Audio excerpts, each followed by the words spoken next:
பன்னீர் செட்டிநாடு. இந்த சுவையான உணவை எளிதாக எப்படி தயாரிப்பது என்று பார்ப்போம். வளமான மற்றும் காரமான பனீர் கறி வகையான இந்த சுவையான பால்கட்டி செட்டிநாடு மூலம் செட்டிநாடு சமையலின் துடிப்பான மற்றும் நறுமண சுவைகளை அனுபவியுங்கள்.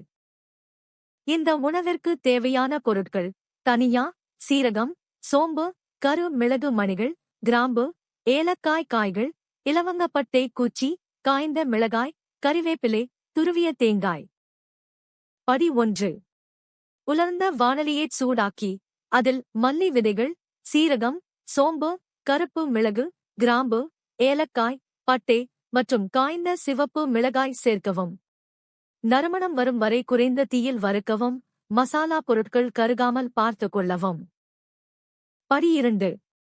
கறிவேப்பிலை மற்றும் துருவிய தேங்காயை வாணலியில் சேர்த்து தேங்காய் பொன்னிறமாகும் வரை மேலும் 1 முதல் 2 வரை நிமிடங்கள் வறுக்கவும்.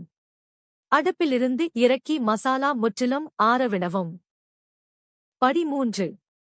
வறுத்த மசாலா மற்றும் தேங்காயை கிரைண்டருக்கு மாற்றி தேவைப்பட்டால் சிறிது தண்ணீர் சேர்த்து மெல்லிய விழுதாக அரைக்கவும். இந்த செட்டிநாடு மசாலா விழுதை தனியாக வைக்கவும். படி 4. ஒரு பெரிய கடாய் அல்லது பானையில் மிதமான சூட்டில் எண்ணெய் ஊற்றி சூடாக்கவும். கடுகு, உளுத்தம் பருப்பு மற்றும் சோம்பு சேர்க்கவும். அவை வெடிக்கட்டும். படி 5. கறிவேப்பிலை மற்றும் நறுக்கிய வெங்காயத்தை சேர்க்கவும். வெங்காயம் பொன்னிறமாகும் வரை வதக்கவும். படி 6.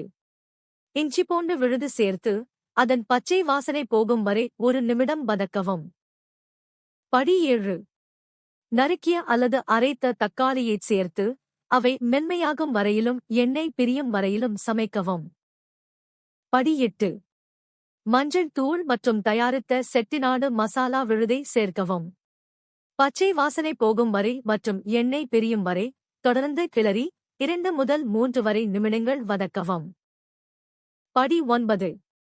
தேவையான அளவு தண்ணீர் மற்றும் உப்பு சேர்க்கவும். கலவையை கொதிக்க விடவும். பின்னர் தீயை குறைத்து 5 முதல் 7 வரை நிமிடங்கள் மணம் சேர விடவும். படி 10.